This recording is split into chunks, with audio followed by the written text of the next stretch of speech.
ବର୍ଷକର ସବୁ ଏକାଦଶୀ କରିପାରୁନାହାନ୍ତି କି? ତେବେ କେବଳ ଏହି ଗୋଟିଏ ବ୍ରତ କରନ୍ତୁ।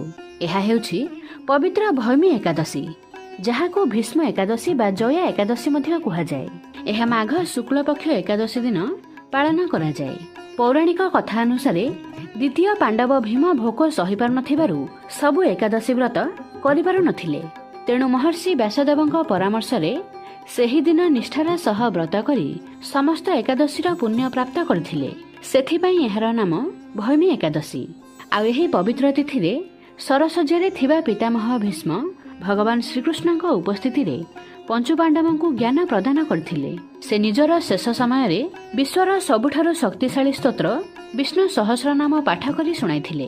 ମାନ୍ୟତା ଅଛି ଯେ ଏହି ଦିନ ବ୍ରତ କଲେ ମନୁଷ୍ୟ ପିଶାଚ ଯୋନିରୁ ମୁକ୍ତି ପାଇଥାଏ। ତେଣୁ ଭଗବାନ ବିଷ୍ଣୁଙ୍କ ପୂଜା ସହ ବିଷ୍ଣୁ ସହସ୍ରନାମ ପାଠ ନିଶ୍ଚୟ କରନ୍ତୁ। ଜୟ ଶ୍ରୀକୃଷ୍ଣ।